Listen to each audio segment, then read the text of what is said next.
so much for joining us today. Today is our season 4.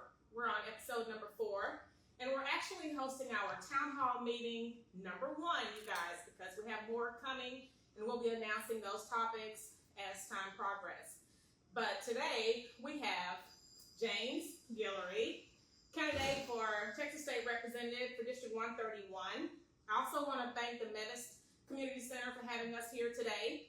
And thanks to everyone who came out to join us, as well as those who have joined us remotely via Zoom or Google Meet or Instagram Live.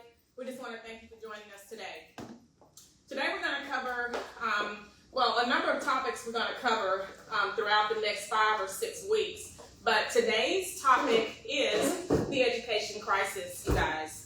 We've collected a few education-related questions prior to the starting of the town hall broadcast today, and Mr. Guillory is going to answer those questions and concerns for you guys tonight. I also received some DMs and messages for questions that you guys have, so we'll definitely make sure we get everything covered tonight as far as any education-related questions that you guys have. Okay, so we're going to start with a few stats. Stats are always good, right? So first of all, in District 131, there are nearly 200,000 constituents, okay? Again, we're talking District 131. 160,000 of them are over the age of 18, okay? We also have a lot of seniors that come out to vote, and we really want to thank you guys for that. But again, of that 160K and of the 200,000 constituents in District 131, only 91,000 are registered to vote, okay? So that's a big discrepancy. That's a big gap there. So we really, really, really want to focus and stress on everyone going to get registered and make sure you come out to vote, okay? Only 12,000 of those 200,000 voted in the general election for Texas State Representative. The current incumbent, but we're going to get into those numbers a lot more later. Mr. Guillory is going to peel back some layers, and we're going to deal with those numbers later. But the current incumbent, Ms. Allen, has served for 11 legislative sessions, you guys. 11 legislative sessions. That is equivalent to 22 years, okay? 22 years of service, okay? And out of those 22 years, she has filed 309 bills in 22 years, and only 6 of those has become law, okay? So 309 bills have become law. And that's only a 6% success rate, okay? 6% success rate. And again, these are the statistics, okay? We're not pulling numbers out. These are statistics. So I'm hoping that you guys are seeking change and you want more than a 6% success rate for your district. Because at the end of the day, it's you guys that are impacted, okay? So Mr. Guillory here, your slogan is, together we will. Together we will. Together we will. And you state that you are the change that District 131 needs, right? I'm prayerful and I believe it. All right, so Yes, let's talk Houston. Right. So let's talk Houston. So we're going to get into some of the questions that came in from the constituents and came in online. And we're also going to take a couple of questions from the audience today. And so we'll hear a little bit from them. We have a podium set up, so we'll have a couple, we'll take a couple of questions at the podium, and then Mr. Guillory will address those questions as well. Okay? So let's talk about the first question. And again, today, we are focused on education. Keep in mind, you guys, we have 5 or 6 more topics that we're going to cover. So each week, each consecutive Friday, we will cover a different topic that is plaguing your District 131 and things that really need to be addressed in your area, okay? Today, once again, we're focusing on education, okay? Ready? Yes, ma'am. So the first question here that we have is, how do you plan to address funding challenges in our local schools? First, thank you for the question. Thank you for having me. I really appreciate that. Very welcome. The funding challenge, by the way, that we're having is not so much a funding challenge. We are sitting on, in the state of Texas, a surplus of $30 billion. $30 billion with a B, you guys. So it's not so much a funding challenge. It's the fact that we have Republicans in our Texas legislature that are using their majority to pretty much take control and hold that funding hostage when that funding is so much needed, not only in District 131, throughout the state of Texas, throughout the Houston Independent School District, including District 131. So it is their way of holding back the funding that's necessary for the students, for the teachers, for the special programs that we need in order to get their way, which is them trying to move all that funding, or as much of that funding, to different areas like charter schools and private schools and other areas like that. So I don't think the issue is all about funding, but when there is funding there and it is available for us, we've got to get access to it. And that's why I'm running to be the next Texas state legislator representative for District 131, because I believe I can unite not only the Democrats in the Texas House and the Texas Senate. I believe I can unite those common sense Republicans who know that in their district, they don't have private schools and charter schools to send every student to. And it's important to them because their voters, if not their voters, still their constituents, people who live in their community, even though they're Republican, they're still representing Democrats that live in their community. Right. So my goal is to get across to them. These are Texas citizens. These are Texas taxpayers. Right. We need to use some common sense legislation in order to make sure this funding is properly used to help those who need it and put this money where it's best, it can be best used. So these young people, just in HISD alone, we are graduating tens of thousands of young men and young women every single year. Right. Can you imagine taking tens of thousands of students and more than half of them are coming out of schools that are being graded at D and F schools? And we're saying, this is our next teacher, firefighter, police officer, state representative, governor, mayor. We're not doing right by these students. At all. So we got to do a better job. So once again, it's not a funding problem. It's how we're going to use the money properly. Delegation of the funding is there. You just need to get access to it and use it in the appropriate areas. So for those of you guys that are out there that are not familiar with or know exactly what schools are in District 131, I know there's a plethora of them, but just a few of the more popular high schools, can you let them know who those schools are? Sure. Well, in my District 131, Madison High School sits in the center portion of my district.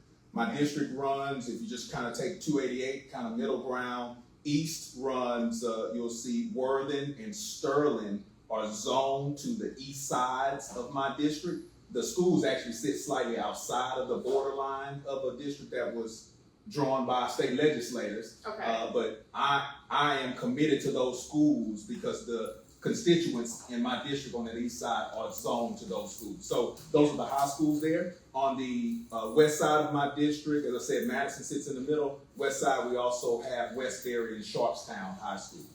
And unfortunately, Westbury and Sharpstown are now on this list, this NES list, as a DNF rated school. And for those that don't know, ENS is a synonym, an acronym for NES. The National New Education System. New Education System. Yeah. Okay. Sorry about that. That's okay. No worries. So do you still feel like there's a battle between what the Democrats want and what the Republicans want when it comes to these different categories? There's no alignment there, right? Or do you feel yes, there is? I think right now what you have is a Republican-led effort that has come into HISD to take over HISD. And it's done. It's in place now. You have the new superintendent, Mike Miles. You have this new board. They have their own agenda of what they want to see done.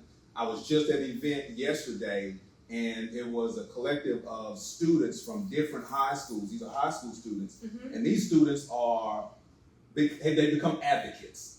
Okay. And they're out talking about, listen, we feel like we're in more of a military school than enjoying our high school years. Yeah. And I'm so proud of them for standing up and speaking out and talking about how this is affecting their mental their mental state. their mental status, Yeah. how they feel going to school and not wanting to be at school. Not excited. That's a problem. Exactly. I mean, that's a problem. I mean, it was so great to hear from these young people. Right. But at the end of the day, this is an agenda set up by these Republican legislators.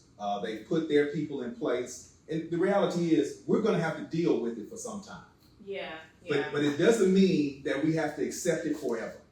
Yeah. So I think what we have to come together and talk about is, what do we want HISD to look like when we remove them? Yes. When we exit them out the door and send them back to Austin and Yes. get them out of our neighborhood and out of our classrooms, what do we want that classroom? What do we want those teachers to be equipped with? What do we want to make sure those students can make sure that they get the proper education and enjoy school? Exactly. School is an opportunity for all these kids from elementary, middle school, high school to enjoy school and learn and grow. So I believe that is one of my priorities. I go around this entire city and this entire district, and I tell you, education is top of mind with everybody. Yeah, it needs It to is be. super important. These are the, like you said before, these are the children now that's going to be over us when we, are of age. So we need them to be well equipped, better equipped to run the city. Exactly. Because we're going to need that. We're going to need that. So now I know you talked about some of the things along the lines of delegating and kind of what needs to happen in that space, but do you have any specific initiatives that you propose to improve the quality of our education in our community? What specifically do you want to do when you have that opportunity? I will start with this. First of all, I went to these schools in HISD. Hobby Elementary, Dowling Middle School, graduated from James Madison High School, so I really care about what's going on. Exactly. First of all, I'm no educator. I graduated with a degree in accounting and business. I've been a business executive for 26 years, served on a university board of directors for 9.5, but I'm no teacher. I'm no educator. I'm just thankful to God I had some good teachers and educators that helped bring me up. Right. And some that also disciplined me, unfortunately, while I was going through that system. Yes. So my goal, really, and I can tell you, you talked a little bit about our seniors who are coming out in such large numbers and still making voting a priority. Yes. I'm asking some of those same seniors, some of those same former educators, I'm asking them to come back to the table with me. Yes. Don't let us do this alone. Yes. You've already seen some things that we have not seen, we have not been through. Yes. And I'm asking you to come to the table with me. Our current teachers, our current educators, our current board members who had our recent board members that were removed by this new board. I'm really asking, I'm reaching out to our county commissioner, our city council members, our mayor. I'm saying, everybody, let's get to this round table of leadership and those who are experienced in this area. And as I continue going through it, I'm trying to come to a point where I'm listening, getting ideas, getting input, and we're all talking about, what's our main 5 priorities? What are you going to make priority for education? So when I go as your state representative in 2025 for my session as your state representative and working with other state representatives and state senators, that we already know your top 5 priorities. Right. That is something I want to do. The other thing I think that's important, we need to talk more about in our school system is teaching more life skills, more financial preparation skills. Life coaching skills. Right. Hey, listen, desperately needed. I need these young men and women to know not only life skills, financial skills. I'm also saying I've been working a lot with AFL-CIO that has probably about 90 plus organizations under that organization. Okay. I mean, we're talking about plumbers, electricians, different trades out there that are making $75,000, $100,000, and all you need sometimes is a 6-month, 12-month certificate. Exactly. Sometimes there's a 6-week one that'll get you started as a journeyman, and you can grow into something else. We got to make sure these opportunities, the students know about it, because some will not go to college. Right. We need to make sure they know about these trade opportunities, military, whatever it is. I want these young people to know what life is like. Yes, real life. With a $12 an hour, or $15 an hour job, or a $50 an hour job, and a $100 an hour job, and $100,000. I want them to be able to sit down at 11th and 12th grade and put together a budget and know what my life is going to be like, what my expenses are going to be like. I think it's going to be an eye opener to them so that they think about, what my next step needs to be. More and seriously. Just leaving 12th grade is not the end of it. That's not. Yeah, so, it's just the beginning, really. So those are just some of my broad ideas that I am sharing, and I'm looking for feedback, and I'm asking for those educators, especially, and former educators, come back to the table and help us come up with that agenda. What are those top 5 priorities or so we can craft the legislation together. I don't have to be the legislator coming up with a plan and writing the whole bill. Right. I'm asking you all who are in the trenches every day. Right. Let's craft it together. Yeah, together we will. Together we will. Yeah, together we will. Together we can. Yes, ma'am. Yes, ma'am. And I think it's important to get that message out there. We have to reach the younger generation. We have to get them registered to vote. Because it's the world that they're going to be living in. So we have to capture those younger voters. Get them registered. Get them to understand the importance of voting. The importance of voting. I mean, that's your voice. You can't complain about anything if you don't go vote. You didn't go vote. You didn't try to go make a change. You didn't contribute to the change. So if you want change, you have to be the change. You have to make change happen. Nothing's going to change unless we get out there and do it. Right? Listen, I made that statement to those young people who were on the up front last night at this event and sitting on this panel. And I got up and I told them, they were concerned about their teachers being fired, for their teachers really trying to speak up for them and feeling bad that they can't be full disclosure about how they should be educated and how they've been educated in the past. And I got up and I talked to these young people and I told them, I said, listen, I said, you don't have to be concerned. I said, not only that, you need to be very proud of yourself for standing up right now and advocating for yourself. I said, what's going on right now is not your fault. We have some very reckless Republican legislators that are being very selfish and disrespectful to the fact that money that they're holding on to, that $30 billion, isn't all Republican money. That's tax dollar money from every Texan in the state of Texas. And I told them, I said, listen, we can come together, you the students. They can't fire you, right? Exactly. They can't fire your parents. Correct. They probably can threaten, like they're doing already, your teachers with the kind of rules they're putting in place.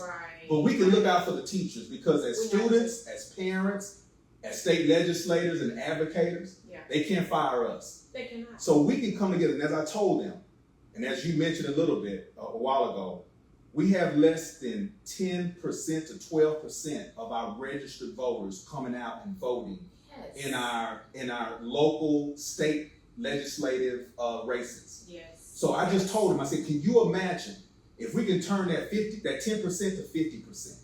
Say you have the ability to affect who is that legislator making these rules that's affecting your school, that's affecting your daily life, that's making you feel like you're in some military camp instead.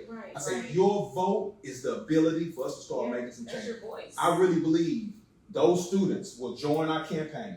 They will join our effort. They will get involved. They will recognize that this is the way we start turning it around. And I had so many parents come up to me and thank me for what I said and say they're ready to join me, and I'm ready to join with them. There's a lot we can do. We're going to do it together. We have to make that happen. Yes. We have to implement that plan. And that's a part of my next question is about engaging with the teachers and the parents. So how do you plan to engage with them?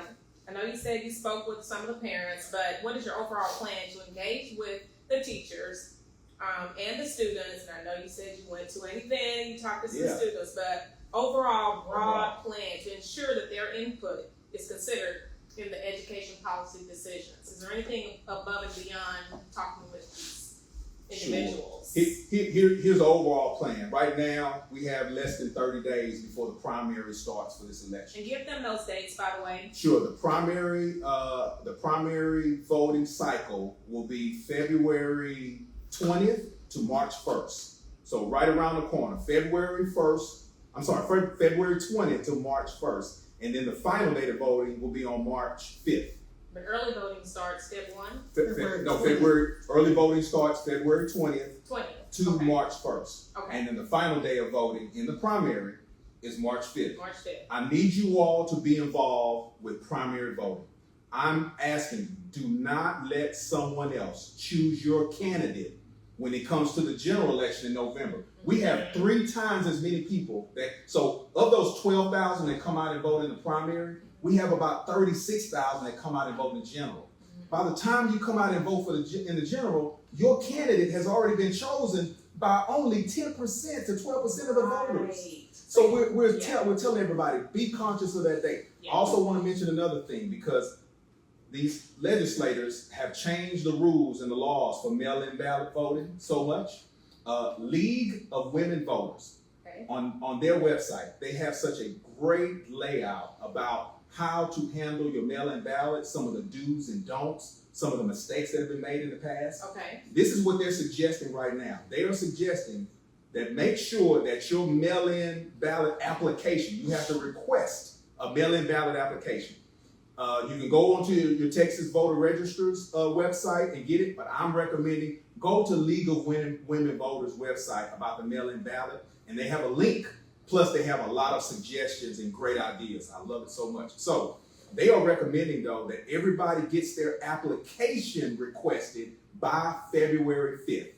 Give yourself that 2-week window between February 5th and February 20th to get your application in and get back in the mail your actual voter card so you can vote for your candidate of choice. By the way, James Giller is number 2 on the ballot for State Representative District 131.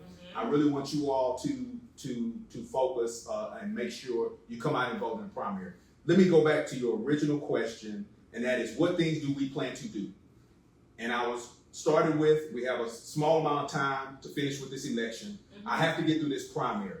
Within this short 30 days, I'm just going to be knocking on doors, calling my constituents, going to their schools, going to their civic clubs, going to their churches. I'm going to do all I can in this short 30 days. So please, if you don't see me at your door, believe me, I need you. I want you to be a part of what we're doing. I cannot do this alone. Believe me, I need your help. Please be a part of this. Please vote for me. Yes. With that said, after the primary is over with, and James Hillary is your state representative for District 131, the first thing I'm going to do is reach out to Dr. Alma Allen. I'm going to thank her, as I have already, for her long time of service. Yeah. From state representative, Texas school board, principal, teacher, right? And I'm going to ask her to come back to the table and stay at the table with me. I want her knowledge and expertise and years of history and education. And as a legislator, there with me. Yes. The next thing we're going to do is, during that time, we have probably about a little over 7 months before the general election in November. We can be doing these town halls minimum once a month and continue to talk about these main topics, 5, 7, 8 topics that are most important to this community. Right. And talk about crafting the bills that we want to make sure we bring to our legislature. And I get prepared, and they join me in going around in Austin to our other legislators, convince them, join in, give your input. We have to have a community involved in crafting this legislation so it gets passed. Yes. Right? Yes, I agree. The next thing is, after the general election, and we've won that general election, then it comes, what am I going to consistently do as your state legislator? Right. I spent 6 months in Austin in the 2025 year. It's every odd year that we're down in Austin. And there could be some special sessions called, but my goal, regardless of that 6 months or so, regardless of any special sessions, we can still every year, I would say 3 or 4 times a year, once a quarter, bring our city council members, our commissioner, our mayor, our lead superintendent and principals and all that. We can come together at the table and talk about things like education, healthcare, affordable housing, criminal justice, small business. We can come together at those round tables. And listen, at the end of the day, we're not going to solve every problem in 1 year or 2 years. Right? But reality is, we're giving a broad opening to everybody in the community to give some input, so we work on getting some of these things done every year as much as we can. Right. Last thing, we were talking about Dr. Alma Allen earlier. Dr. Alma Allen, 20 plus years as our state legislator. It was 309 bills when we did our research a year ago. 309 bills that she has sponsored in that 20 plus year period. Of those 309 bills, only 20 bills have become law. That's an average of 1 bill per year that you've been a legislator. That's an average of a 6% success rate as a state legislator. Now, once again, I can't guarantee how many bills I'm going to file, but I will say this.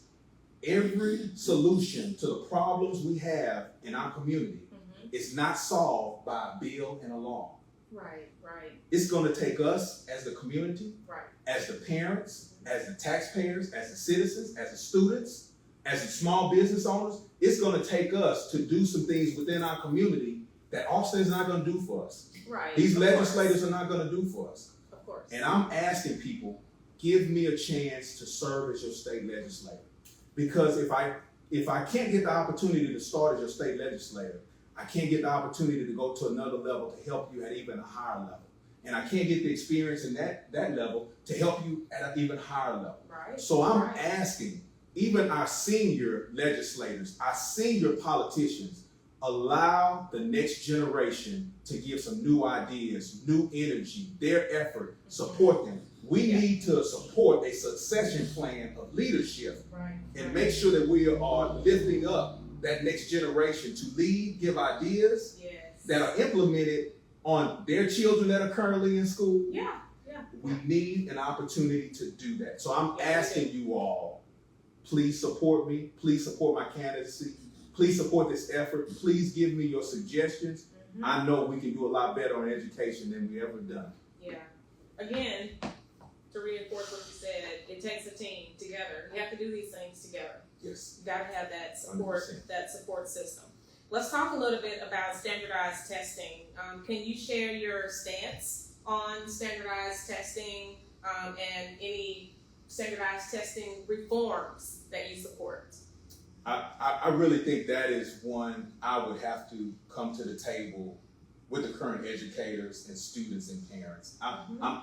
My children, my youngest is actually going into a senior year in college. My daughter finished, once again, 3 years ago. So I would say I've been out of the mix of actually what's taking place in the classroom as much as I've been involved with what's been going on our school board that have been challenging. So I'll be honest in saying, I took those standardized tests when I was in school, and I'm sure it's a lot different from when I was in school. So I would honestly step back and ask those educators, parents, and teachers, share with me the benefits, the challenges, what you'd like to see, what would be more beneficial, if anything. Talk to the students too. And then we, once again, that's where we crafted from not James Guillory's idea, not his suggestion of what needs to be done, not Mike Miles' dictatorship of what needs to be done, from the people who actually are serving those students every day, and the students that are receiving it, and the parents who are helping at home to make sure they get through. That's what we need to do. Is there anyone here that has anything, anyone know anything about how the standardized testing is going right now? Is it positive? Is it negative? Just real standardized testing that's happening in the schools. You guys know, is it being received positively by the students and the teachers, or is there negative responses around the standardized tests that they do in school? Anybody positive, negative? Positive and negative response? So I think it depends on which audience you ask the question. Some parents, and I think one of the biggest challenges that I like to focus on in my community is we don't know what they feel.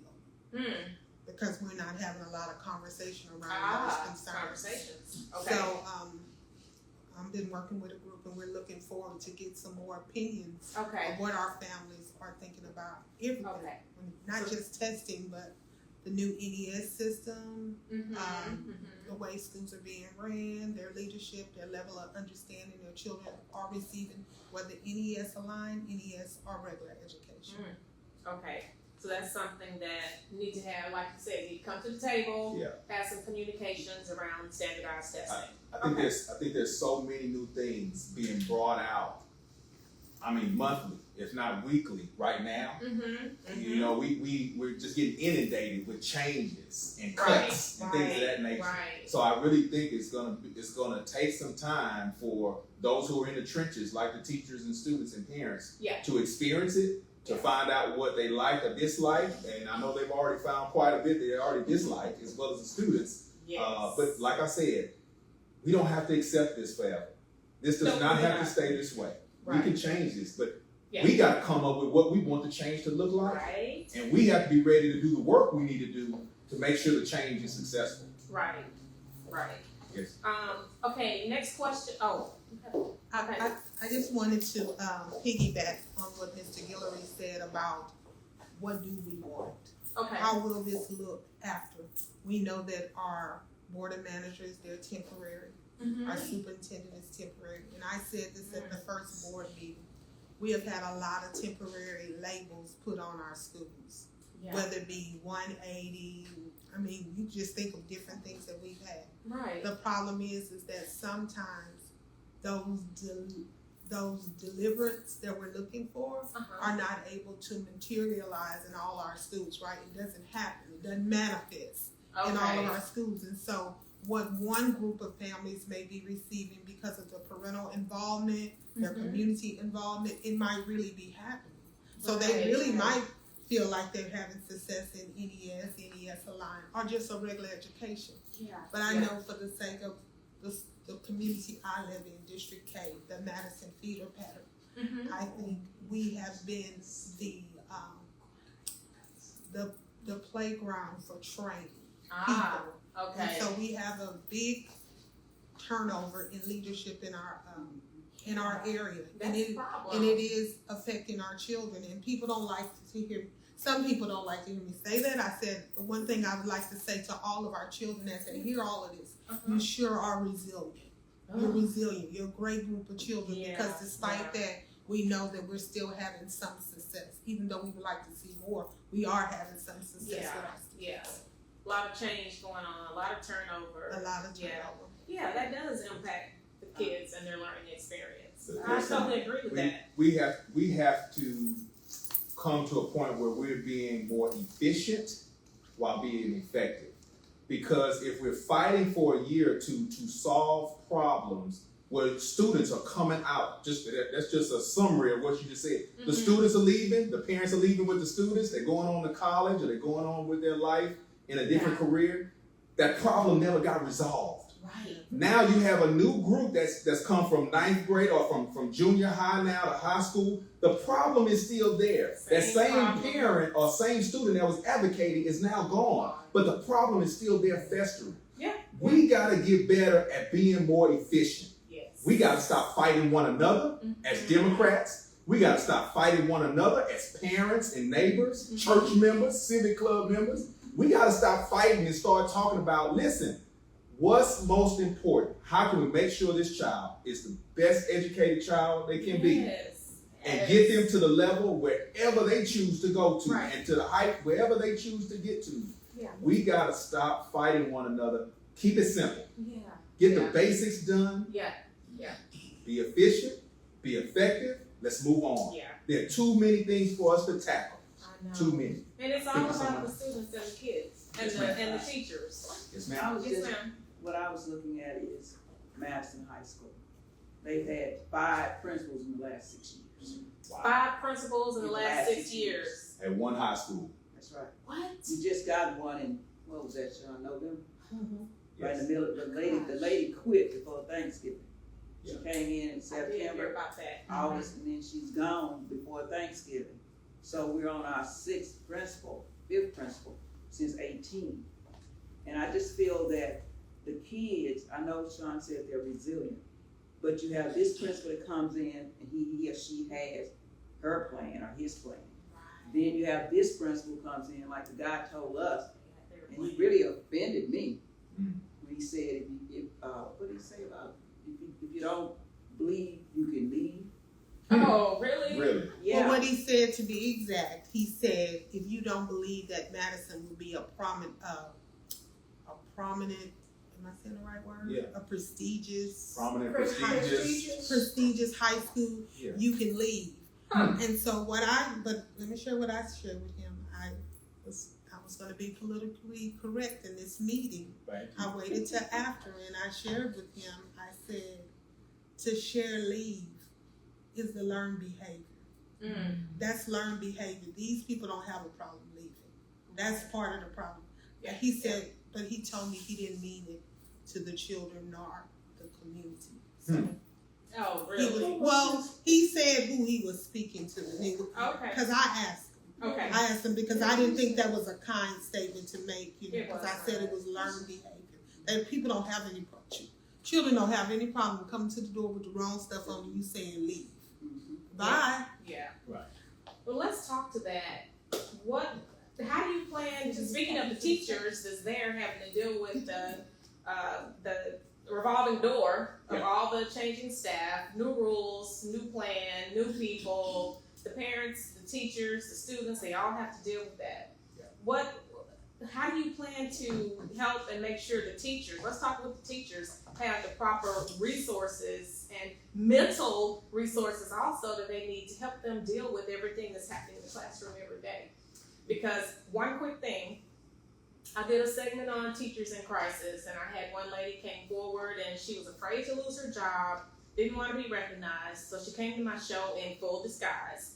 And she shared with me a lot of things that's happening with these teachers. They are attempting to commit suicide, jumping out second-story windows, there's stabbings going on, they're self-medicating, they're doing everything they can to get up and go to school every day. They're being beat up by these kids, they can't fight back, it's not safe at the schools. I mean, what can we do to help these teachers provide any kind of resources to help them feel safe and make sure they have what they need in their classroom? You know, this is where I think my past experience can come in to a situation like this, and I can offer some advice. Okay. As a business executive for 26 years, running a company, we own hotels, own multifamily.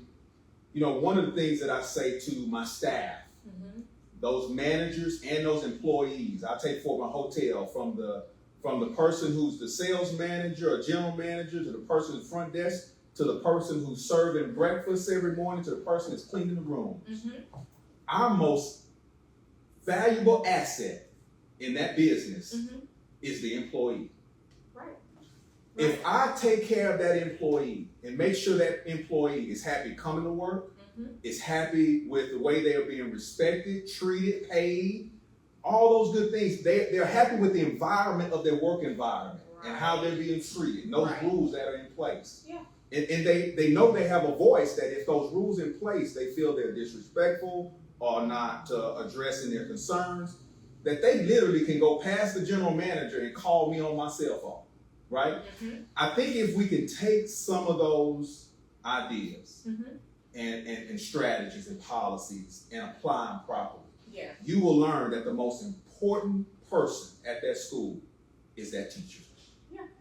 That's that employee I'm talking about in that business. I agree. And you take that teacher and you make that teacher happy to come to work, happy that she's teaching, happy that she went to college and got that degree, and that she has committed her life to teaching these young people, and she's ready, and she's ready to stay a little later and come a little earlier if she needs the help. I think if we do that and make them first, I think it's going to trickle down to that student. I believe that is what we can do to implement some change.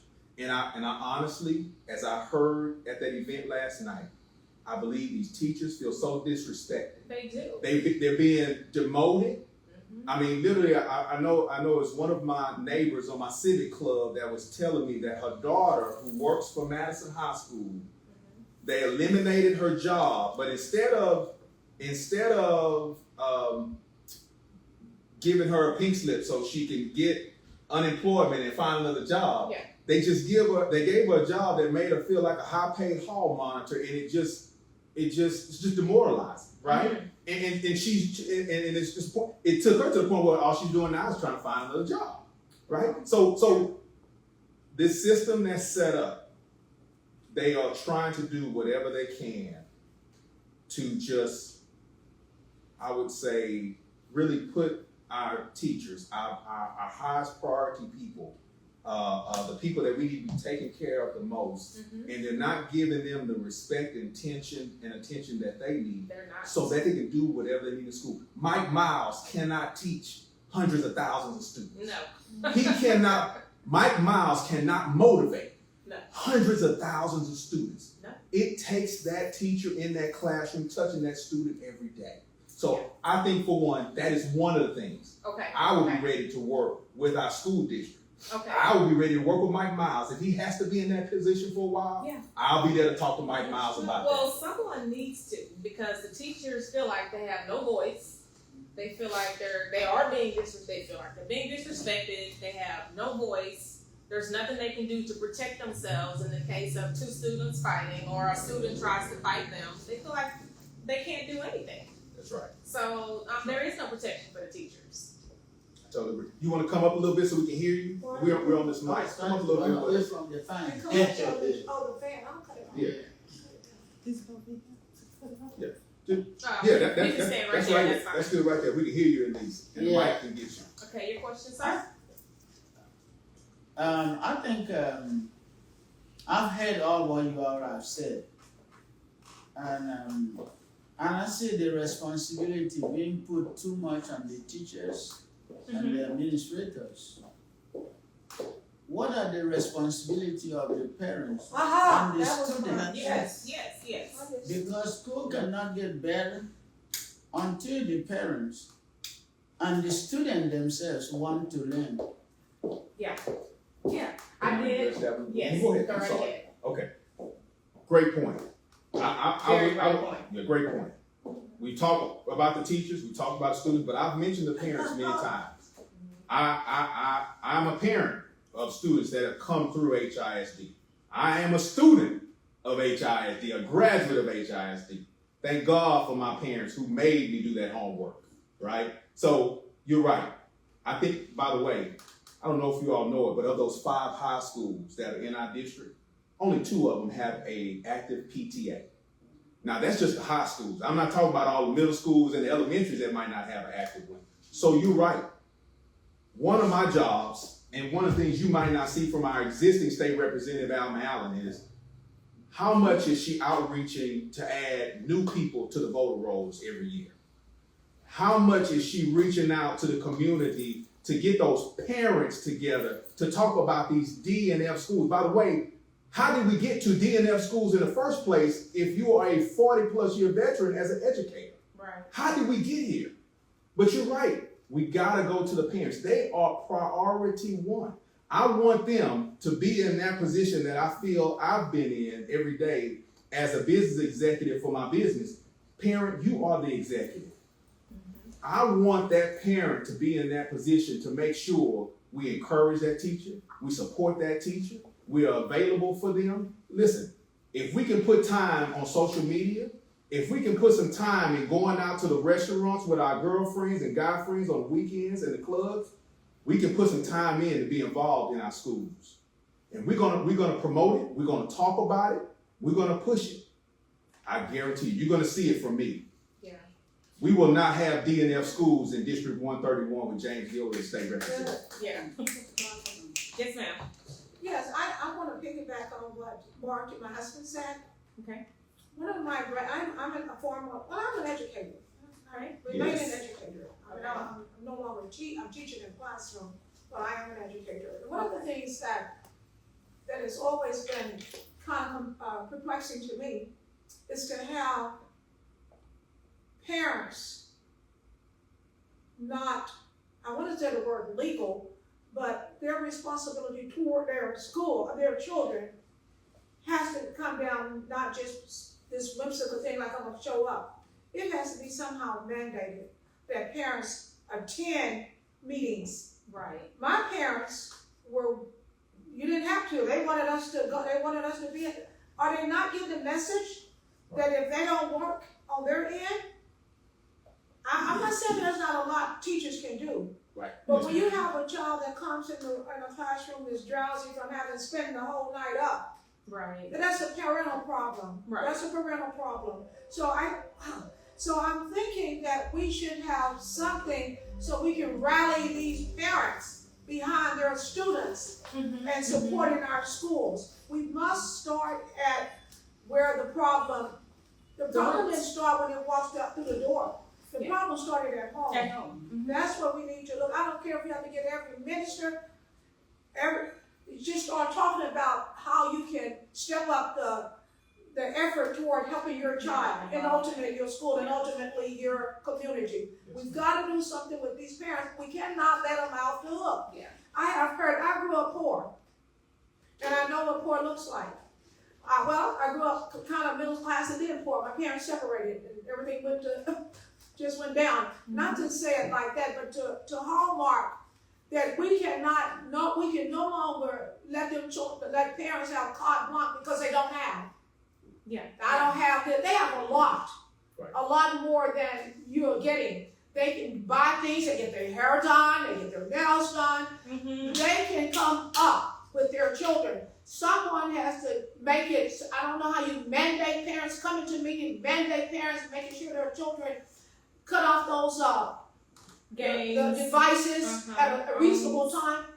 Whatever it is, we're going to do something. Otherwise, it's going to be too hard for educators and principals teachers and principals in suits to do anything if you have the parents pulling back because they haven't done their share. Yeah.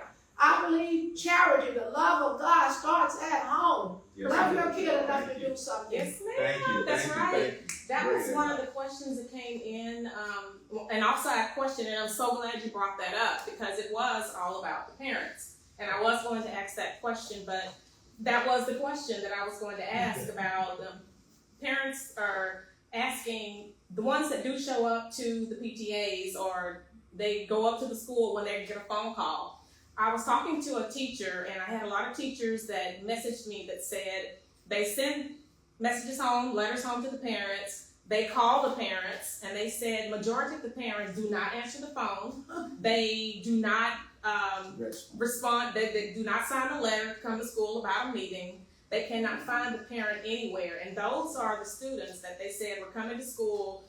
She said the girls have $200, $300, $400 hairstyles and nails this long, just to name a few. But they're saying that they have everything, but the parents are just missing in action. So I don't know if there is a way to mandate or force those parents to be involved. It's just really sad that that's the case in some situations. It's my prayer and my hope that we don't have to mandate or dictate anything to anybody. It's my prayer and my hope that we can encourage and advise our parents, first of all, of the importance of their involvement, of the importance of their leadership. And I believe I have the energy and willingness to get out there and stand in front of those parents while they're at church or while they're at a concert. Lead to them. Right? While they're at the restaurant, I will get up in front of Papa Do's and put a mic on and I will talk to you.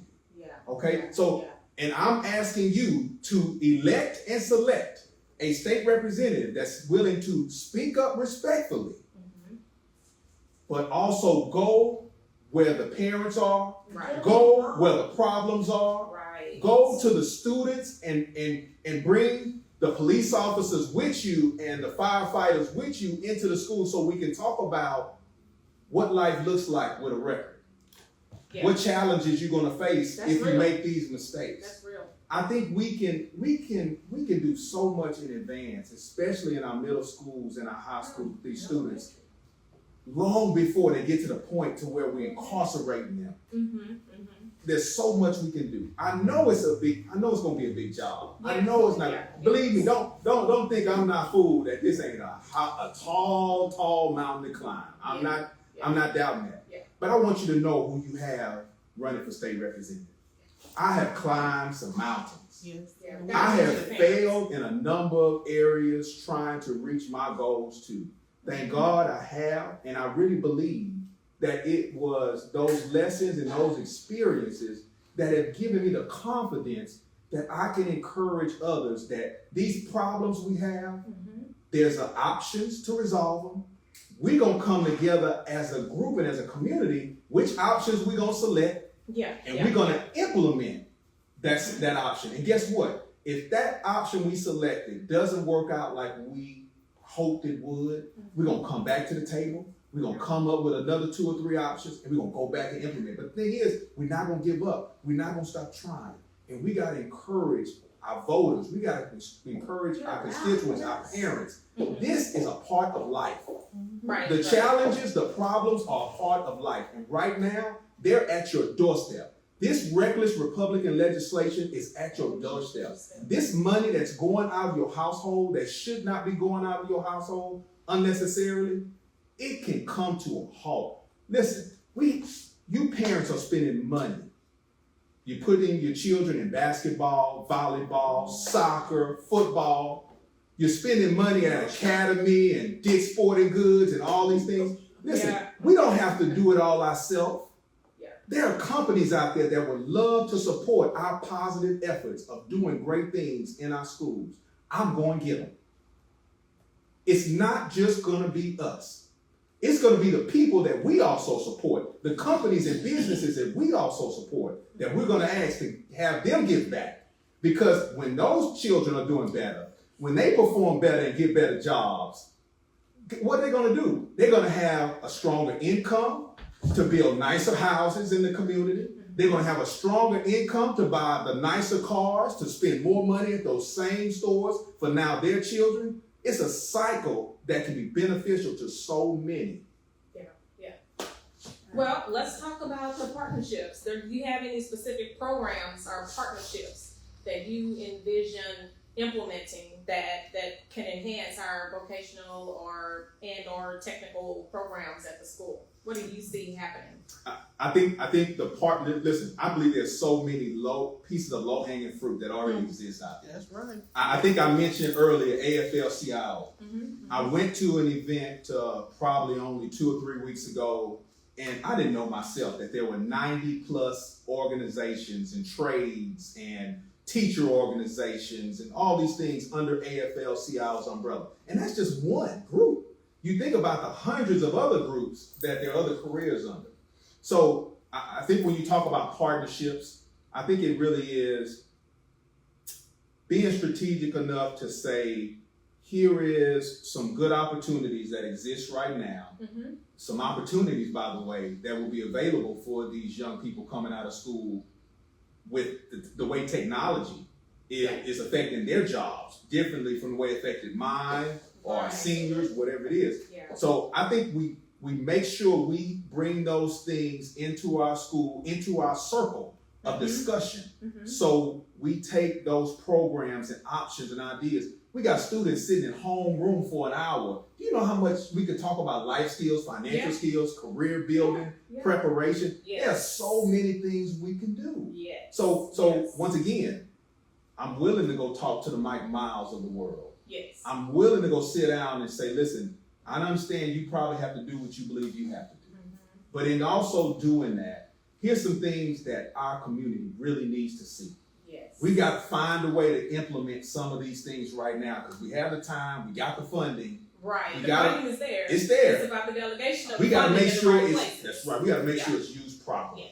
Yes. So I want to tell you guys this. We're going to ask him one more question officially online, and we're going to end our live. However, we're still going to be taking questions from you guys, okay? But for the official live, we have 3 minutes left. So we're going to ask him one more question for the actual interview is going to be broadcasted, and then you guys can still stay as long as you want and get those other questions answered, okay? So the next one is this. Can you elaborate on your plans for improving early childhood education and the child care services in our community? That was one that came in that I promised I would ask. Beautiful. Well, that's one, again, I would definitely meet with those elementary educators, Okay. those daycare workers, those daycare owners, Yeah. and talk about some of the challenges that they're having, Okay. so that we have the proper programs in place to benefit them. Okay. So once again, I don't have anything specific that I would want to implement on them. Yeah. I think it's see what's needed. and that's what I'm all about. Okay. I'm all about taking the brightest minds and those who are experienced in those specific areas and asking them to come to the table and say, what's the problem? What's some options? What's the solution? Okay. I'm honest in saying it's that simple. I have proven in my 26 years of business, it's that simple Yeah. to plan it out, strategize it out, and implement. Now, getting the work done ain't that easy. Right. This is true. But it really can be that simple. And listen, I believe early education is super important. I believe doing what we need to do for these young people in their early childhood education level, preschool, things of that nature, we need to make sure we do it. We need to make sure we give them every opportunity and advantage that we can give them. They need that. So we definitely want to do that. And let me say this, and all this stuff also comes down to, you're exactly right, the money. We got to spend some money to do some things. There's a lot of money that's being spent in the state of Texas that's being misspent. Yep. Okay? Fact. We may have a $30 billion surplus, but we probably got $100 billion that we're misspending that needs to be corrected. So we can add that extra $100 billion on top of that $30 billion. Right. And we're going to have a lot more to work with. Right. So there's a lot to be done. I'm here for them. I'm here for the elementaries, the preschoolers, middle school, high school. We can do this. I want to make sure those who come after us are prepared to take care of themselves and take care of us. All right. Well, that's wonderful. We also need to talk about, and I know we're out of time for the live, but we need to talk about making our teachers safe. We need to make our teachers safe. Yes. But we're going to talk about that. I'm going to let you answer that. But first, I want to thank everyone that joined online via Zoom, via Google Meet, via all the other live platforms that are listening to us today. We are going to continue the town hall meeting, you guys, because there's a lot to talk about here, and people have questions and concerns. But for those that are on Instagram with Real Talk Houston Live, I just want to say thank you guys so much for joining. The show will be broadcast on all live streaming platforms, premiering at 3 o'clock tomorrow, Saturday, 27th. You can check out the full show there. Thank you so much for joining. Together we will. Together we will. Thank you.